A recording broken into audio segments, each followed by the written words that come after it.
యోగాతోనే మానసిక ప్రశాంతతతో పాటుగా సంపూర్ణ ఆరోగ్యం సాధ్యమవుతుందని RDO Chandramohan municipal commissioner Narasimhareddy పేర్కొన్నారు. శనివారం యోగాంధ్ర ప్రచారం కార్యక్రమంలో భాగంగా రాష్ట్ర ప్రభుత్వం ఆదేశాల మేరకు ప్రజల్లో యోగా చేయడం వల్ల కలిగే ప్రయోజనాలను ప్రజలకు తెలిపి ప్రతి ఒక్కరు యోగాపై దృష్టి సారించేలా యోగాంధ్ర కార్యక్రమాన్ని చేపట్టడం జరిగిందని, అందులో భాగంగా ప్రజల్లో యోగా అవగాహన కలిగిస్తున్నామన్నారు. యోగా చేయడంతో మానసిక శారీరక ఆనందం పొందడంతో పాటుగా శారీరక మానసిక మరియు ఆధ్యాత్మిక శ్రేయస్సును పెంపొందించుకోవచ్చని తెలిపారు. మనలో ఒత్తిడిని తగ్గించడానికి మరియు మానసిక స్పష్టతను పెంపొందించడానికి యోగా ఎంతగానో సహాయపడుతుందన్నారు. యోగా ట్రైనర్ నందగోపాల్ యోగా శిక్షణ కార్యక్రమాన్ని నిర్వహించి అందరూ సూర్య నమస్కారాలు, ప్రాణాయామాలు తదితర ఆసనాలు వేయడం వల్ల కలిగే లాభాల గురించి వివరించారు. ఇక ఈ కార్యక్రమంలో బద్వేల్, గోపవరం మండలాల తహసీల్దార్లు, ఎస్ఐలు, సీఏలు, వైద్యాధికారులు, విద్యార్థులు ప్రజలు పాల్గొన్నారు. 21వ తేదీ మనము ఇంటర్నేషనల్ యోగా డే జరుపుకుంటున్నాం. సో అందులో భాగంగా మే 21 నుంచి జూన్ 21 వరకు యోగా కార్యక్రమాలు నిర్వహించమని రాష్ట్ర ప్రభుత్వం ఆదేశించడం జరిగింది. సో అందులో భాగంగా మనము వివిధ కార్యక్రమాలు అన్ని ఇన్స్టిట్యూషన్స్లోనూ, అలాగే మున్సిపల్ కమిషనర్ గారి ఆధ్వర్యంలో అన్ని కూడల్లోనూ ఈ కార్యక్రమాలు నిర్వహిస్తున్నాం. సో 21వ తేదీ మన గౌరవ ప్రధానమంత్రి గారు విశాఖపట్నంలో దాదాపు 5 లక్షల మందితో ఈ యోగా నిర్వహించి గిన్నిస్ బుక్ రికార్డు కోసం మనమందరూ కూడా ప్రయత్నం చేస్తున్నాం. సో అందులో భాగంగా ప్రజల యొక్క ఆరోగ్యం కోసం ప్రతి ఒక్కరికి కూడా ఆరోగ్యం ఇంపార్టెంట్. ఇక్కడ యోగా ఒకసారి చేస్తే, అంటే గవర్నమెంట్ ఉద్దేశం కూడా ఒకటే, కొన్ని రోజులు అట్లీస్ట్ 3-4 డేస్ చేస్తే డెఫినెట్గా వాళ్ళు ఒక ప్రాక్టీస్ అవుతారు. సో ఈ యోగా చేయడం వల్ల ప్రజల యొక్క ఆరోగ్యం డెఫినెట్గా మంచి పడుతుంది. సో ఈ యొక్క చాలా ఉపయోగాలు ఉన్నాయి కాబట్టి ఈ యోగాని ఒక ప్రాక్టీస్ చేసుకోవాలనే ఉద్దేశంతో ఈ కార్యక్రమాన్ని నిర్వహిస్తున్నారు.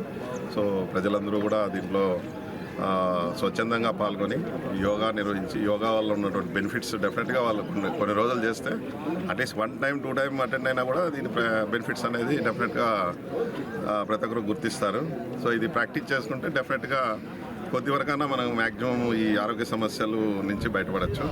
సో చాలా మంచి కార్యక్రమం ఇది. సో ఈ కార్యక్రమంలో అందరూ పాల్గొన్నందుకు ధన్యవాదాలు తెలుపుతూ అందరూ ఇది ఒక అభ్యాసంగా చేసుకోవాలని ఈ సందర్భంగా అందరికీ కోరుతున్నాను. ఈరోజు ఈ కార్యక్రమం ప్రపంచ యోగా దినోత్సవం 21వ తేదీకి అనుబంధంగా, అంటే ఇప్పటి నుంచే ప్రాక్టీస్ చేసి ప్రజలందరినీ అవేర్నెస్ చేయాలనే ఉద్దేశంతో మన గౌరవ ముఖ్యమంత్రి గారు ఈ కార్యక్రమాన్ని ప్రవేశపెట్టడం జరిగింది. అంతేకాకుండా విశాఖపట్నానికి ప్రధానమంత్రిని ఇన్వైట్ చేసి ఆయన ఒప్పించి పిలుచుకురావడం, యోగా డేలో పాల్గొనడం మన ఆంధ్ర ప్రజలందరికీ కూడా గర్వించదగ్గ విషయము. అంతేకాకుండా తక్కువ ఖర్చు తక్కువ శ్రమ, కొద్దిగా వ్యక్తిగతంగా వీళ్ళు దీని మీద అలవాటు చేసుకుంటే ప్రజలందరూ ఆరోగ్యంగా ఉండాలనే ఉద్దేశంతో మన ఇక్కడ రాష్ట్రంలో గౌరవ ముఖ్యమంత్రి గారు, దేశంలో గౌరవ ప్రధానమంత్రి గారు ప్రపంచం దృష్టికి కూడా తీసుకుపోయి దీన్ని ప్రపంచ యోగా దినోత్సవంగా చేయడం జరిగింది. అందరికీ తెలుసు ఆ విషయం, అందరికీ మనకు. అయితే ఇప్పుడు మనము ఈడే కాదు, ఇది పెద్ద వెన్యూ బద్వేలు సంబంధించి ఆర్డీఓ సారు నాయకత్వంలో మనం ఇక్కడ ఈ ఏర్పాటు చేయడం జరిగింది. ఇక్కడ వచ్చిన అందరికీ ధన్యవాదాలు. అంతేకాకుండా ప్రతి సచివాలయంలో 9 వెన్యూస్, 9 మంది ట్రైనర్స్ను గత 20 రోజుల నుంచి తయారు చేసి ఎవరైతే ఈ 9 మంది ఇప్పుడు సేమ్ మనం జరిగిన టైంలో అంతలెక్కలా కూడా సచివాలయంలో 9 చోట్ల జరిగింది. పబ్లిక్ అందరినీ అవేర్నెస్ చేసి ప్రజలందరికీ తెలపాలనే ఉద్దేశంతో ఒక సచివాలయంలో 9 చోట్ల ఏర్పాటు చేయడం జరిగింది. కాబట్టి వీళ్ళందరూ కూడా రేపు పెద్ద మెగా ఈవెంట్ 21వ తేదీ ఈ సారు సూచన మేరకు ఈ గ్రౌండ్ అయితే బాగా అనుకూలంగా ఉందని చెప్పడంతో మనం ఈ గ్రౌండ్నే 21వ తేదీ మనం గతంలో 4 రోడ్ సెంటర్ అనుకున్నాము. మరి సారు సూచన మేరకు ఈ గ్రౌండ్లోకే మనం మార్చుకుంటున్నాము. 21వ తారీఖున ఇంతమంది వచ్చేటప్పుడు మన దగ్గర అసలు మ్యాట్లు వేయడానికి కూడా అంత ఊర్లో దొరికే పరిస్థితి లేదు. కాబట్టి రాష్ట్రం అంతా కూడా జరుగుతుంది. కాబట్టి ఈ కార్యక్రమము బయట నుంచి తెప్పించే అవకాశాలు కూడా లేవు. కాబట్టి మనం రిక్వెస్ట్ చేసేదంటే యోగాకి అటెండ్ అయ్యే వాళ్ళు వీలైనంత వరకు మ్యాట్లు తెచ్చుకుంటే కన్నా బాగుంటుంది. అది రిక్వెస్ట్ చేస్తాను వాళ్ళందరినీ కూడా, పబ్లిక్ను. మొత్తం 5,000 మందితో సార్ ప్లాన్ అన్ని డిపార్ట్మెంట్ వాళ్ళతో కలిపి ఒక మీటింగ్ కూడా 2-3 మీటింగులు కూడా ఏర్పాటు చేసిండు.